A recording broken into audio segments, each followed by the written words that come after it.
they make like these beautiful neon, cool-looking, funky signs.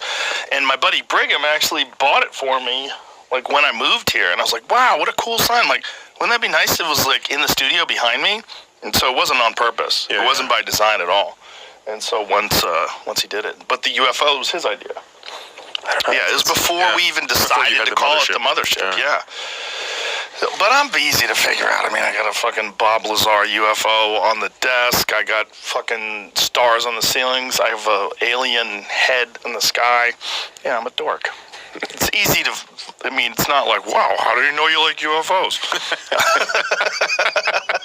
I'm fucking obsessed. I'm absolutely obsessed. I think it's the only thing that's going to save us.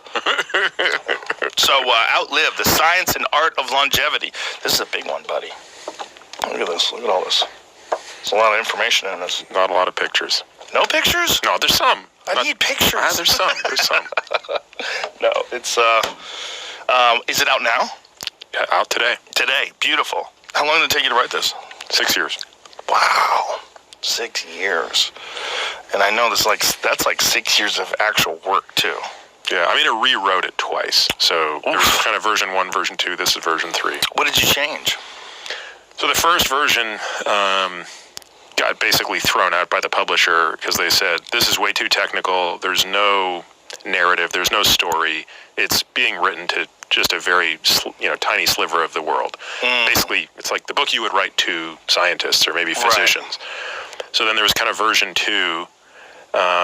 So that version is completely gone. I don't think there's anything from that made it into version 2. Wow. Version 2 was the skeleton of this book, but it was about 50% longer. I mean, it was a massive book. And that's the kind of version that I'd say was circa 2020. And this version is just basically better because it's shorter. A lot of stuff got taken out of it that I think was not absolutely necessary. And I just sharpened my thinking. I mean, I think that's what writing is. I think writing just makes you ask the question, like, is this necessary? And does this help the reader understand something? And if not, get it out. So the expression is kill your babies. You've got to be able to like read something that you've worked really hard on and put a ton of time into and say, I got to nuke it. Yeah, I think that's with everything. Yeah, totally. With fiction, with comedy, I'm sure it's that way with music. There's a certain point in time you have to edit things and with comedians, it's a real issue. Because some comedians like certain parts of a bit. I'm like, look, that bit fucks your bit up. I know it gets like a little bit of a laugh, but it fucks it up because of this. Like, yeah, I kind of like doing that. I'm like, listen, don't look at it like it's yours. Look at it like if you were outside of you. Like, I edit the shit out of my stuff. If you look at it like it's outside of you, like, how would you approach that?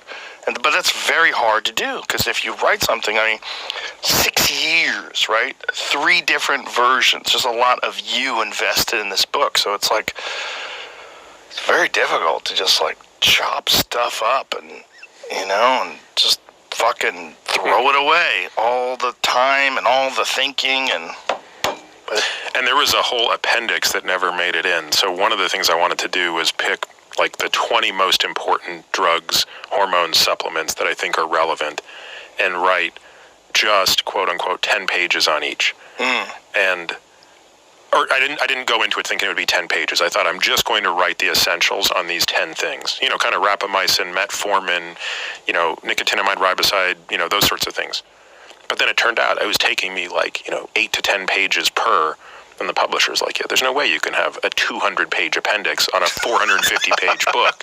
So, all of that work, gone. Just scrapped. Oh, no. Yeah. Have you thought about making that, like, a separate guide? Yeah, maybe down the line I'll just publish it on my website or something. Yeah, that's what I was thinking. Yeah. Well, it seems like it's very valuable information, though. Yeah, I mean, it's... I'm ready to put the book aside for a minute. You're so burnt out. Yeah. Although my wife says, the last few weeks, she's like, it feels like the weight of the world is off your shoulders. Yeah. Well, it is. When you have something that's a big project, it's very difficult to not let it consume your entire life. Yeah, absolutely.